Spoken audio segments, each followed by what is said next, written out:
យាយចុងចុះបើខ្ញុំមិនឈួតវិញយាយចុងបើខ្ញុំថាមិនឈួតវិញយាយឈិនខ្ញុំគួរតែស្មានដឹងយូរហើយថាអ្នកកំពុងតែខ្លែងបន្លំឈួតកាលពី5ឆ្នាំមុនដើម្បីគិតពីការតាមសម្លាប់របស់អ្នកខ្ញុំបានលាក់ខ្លួននៅក្នុងបន្ទប់5ឆ្នាំក្រោយមកយើងក៏ដល់ពេលគិតគូររឿងគំនុំចាស់ថ្មីទាំងអស់គ្នាហើយមិនអាចទេច្បាស់ណាស់ថាកាលពី5ឆ្នាំមុនអ្នកឈួតពិតមែនអ្វីដែលអ្នកដឹងគឺសុទ្ធតែជាអ្វីដែលខ្ញុំចង់ឲ្យអ្នកដឹងដូចពេលដែលអ្នកចង់កុំឲ្យឪពុករកឃើញការពិតការចេះបងស្រីដូច្នេះអ្នកដឹងទាំងអស់មែនយាយជុងខ្ញុំលេងដូចកាលពី5ឆ្នាំមុនទៀតហើយកុំបារម្ភអីចាំឪពុកមកដល់សិនអ្វីនឹងមានលទ្ធផលហើយអីចឹងតើអ្នកគិតថាគាត់នៅការពារពួកអ្នកបានទៀតទេយើងកុំខ្វល់ពីគាត់អីរងចាំពេលប៉ាមកដល់គាត់ប្រកាសជានឹងត្រូវទទួលទោសទណ្ឌដែលស័ក្តិសមហើយយើងកុំខ្វល់ពីគាត់អីរងចាំពេលប៉ាមកដល់គាត់ប្រកាសជានឹងត្រូវទទួលទោសទណ្ឌដែលស័ក្តិសមវ័យអ្នកនិយាយគ្រោះថ្នាក់ចរាចរណ៍មិនក៏មានគ្រោះថ្នាក់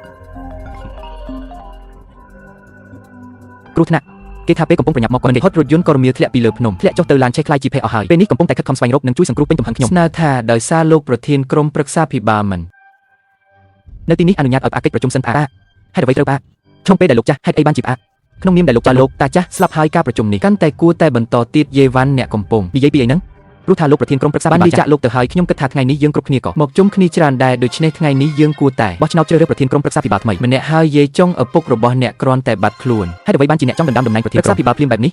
វាមិនមែនជាដោយសារតែមនុស្សចាស់ម្នាក់នឹងលំអៀងទៅខាងយាយឈិនដែលជាមនុស្សឈួតនេះទេឥឡូវនេះគាត់ស្លាប់ហើយនេះបញ្ជាក់ថាសំបីតែមេឃក៏ទ្រាំមើលការលំអៀងរបស់គាត់មិនបានដែរគ្មានអ្នកគិតគុណមេបាទេឥឡូវនេះខ្ញុំសូមប្រកាសឲ្យដឹងថាថ្ងៃនេះខ្ញុំក្នុងនាមជាក្រុមហ៊ុនយាយគ្រប់ក្នុងនាមជាសមាជិកក្រុមប្រឹក្សាភិបាលខ្ញុំសូមបង្គាប់ក្រុមប្រឹក្សាភិបាលនៃក្រុមហ៊ុនយាយធ្វើការកោះប្រជុំភ្លាមសម្រាប់នីតិវិធីជ្រើសរើសប្រធានថ្មីអ្នកណាដែលសង្ស័យសូមលើកដៃបោះឆ្នោតសមាជិកក្រុមប្រឹក្សាភិបាលបានអនុម័តជាឯកជនខ្ញុំសូមប្រកាសថាកិច្ចប្រជុំរបស់ក្រុមហ៊ុនយាយត្រូវបន្តទៀតកុំបារម្ភអីការសម្រេចចិត្តនៅមិនទាន់មកដល់ទេ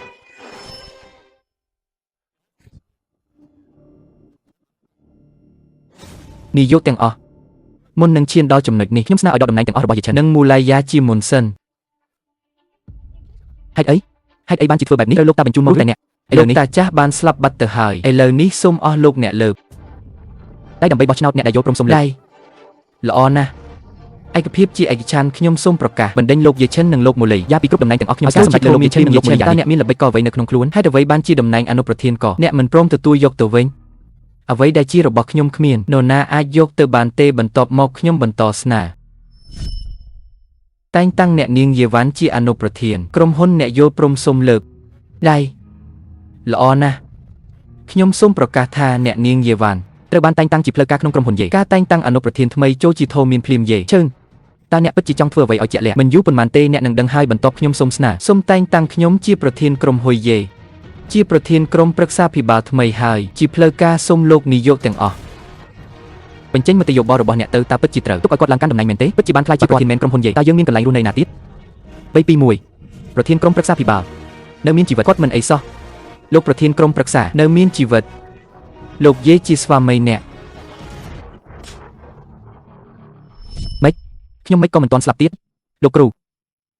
ូលោកយាយមិននឹកស្មានថាអ្នកហ៊ានដល់ថ្នាក់ឪពុកតើទាំងអស់នេះជាគម្រោងការរបស់អ្នកមែនទេខ្ញុំបានប្រាប់ហើយថាអ្វីដែលជារបស់ខ្ញុំពួកគេមិនអាចយកទៅបានទេស្វាមីខ្ញុំចង់និយាយថាខ្ញុំធ្វើរឿងទាំងអស់នេះគឺដើម្បីអ្នកនឹងអភ័យទោសឲ្យខ្ញុំត្រូវទេយីចុងអ្នកបានសម្លាប់ម្ដាយខ្ញុំកាលពី5ឆ្នាំមុនហើយថែមទាំងប្រើដំបងពេស្បវាក្បាលខ្ញុំនេះហើយអ្វីដែលអ្នកហៅថាជាការធ្វើដើម្បីគ្រួសារយីមែនទេអ្វីដែលអ្នកនិយាយពិតមែនគឺជាគេតែខ្ញុំហេតុអ្វីបានជាខ្ញុំរកមិនឃើញសោះស្វាមីទាំងអស់នេះគឺគេបានសារភាពប្រាប់ខ្ញុំផ្ទាល់មាត់ដូច្នេះតើលោកមានគម្រោងដោះស្រាយយីឈិនយ៉ាងណាយីឈិនខ្ញុំនឹងសម្លាប់អ្នកកុំវាយទោះអ្នកជាមនុស្សចិត្តដាច់ក៏ខ្ញុំគួរតែខ្ញុំនឹងកម្ចាត់អ្នកឲ្យអស់រលីងឲ្យស្អាតបាត់តែម្ដងកាលពីមិនមែនចង់បានជីវិតរបស់ខ្ញុំទេឪពុកត្រឡប់មកទាន់ពេលទេជីវិតរបស់ខ្ញុំនេះក៏មិនអាចសង្គ្រោះបានដែរនាំពួកគេទាំងពីរនាក់ទៅឃុំទុកចាំសិនយកពួកគេទៅក្រៅប្រទេសខ្ញុំមិនចង់ឃើញពួកគេទៀតទេឪពុកខ្ញុំបានទីដឹងថាឪពុកនឹងនិយាយបែបនេះហើយបងយ៉ានយកឯកសារនេះជូនឪពុកពុកកូនចកទាំងពីរនាក់នេះគឺពិតជាមិនមែនជាកូនរបស់ឪពុកទេមិនអាចទេខ្ញុំកាលនោះបានឲ្យលោកលីជាអ្នកគ្រប់គ្រងធ្វើការត្រួតពិនិត្យរួចហើយលោកលីបានត្រូវពួកគេទិញទឹកចិត្តបាត់ទៅហើយដូច្នេះអ្នកចង់ឲ្យខ្ញុំដោះលែងពួកវាមែនទេ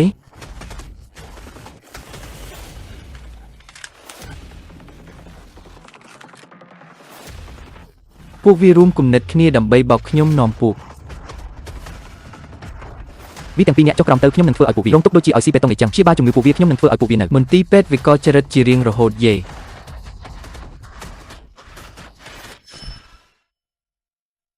ចុងអ៊ីវ៉ាន់ដល់ពេលត្រូវត្រឡប់ទៅលេបថ្នាំហើយខ្ញុំមិនលេបទេខ្ញុំជាផ្សិតអ្នករកខុសមនុស្សហើយអាឈួតនេះអ្នកមកពីក្រុមយាយចុងមែនទេខ្ញុំកំពុងរកអ្នកយាយចុងសម្រាប់ប្អូនស្រីខ្ញុំយាយឆឹងនឹងឲ្យអ្នកសងបំណុលឈាមនេះវិញឆឹងរឿងពីថ្ងៃនេះកាត់អីហេតុអ្វីក៏ភ្លេចទាំងអាយុជីវិតខ្លួនឯងអញ្ចឹងជំនាញនិយាយថាពេលយប់ដើម្បីរកតិចពីទំនួលខុសត្រូវតែបែរជាស្រមៃថាជឿខ្ញុំទៅវិញគាត់ទាំងពីរអញ្ចឹងហាក់ដូចជាគួរឲ្យអាណិតណាស់គ្រប់គ្រាន់ហើយតោះយើងទៅទទួលកូនហើយទៅជួបឪពុកគ្មានជំរឿទេព្រោះអ្វីត្រូវបានកែតម្រូវហើយដាក់ថ្នាំទៅអ្នកចាត់ការយ៉ាងណាក៏ដោយទំនាក់ទំនងដូចបងប្អូនប្រើវាទៅវិជាសាស្ត្រខ្ញុំយល់ហើយ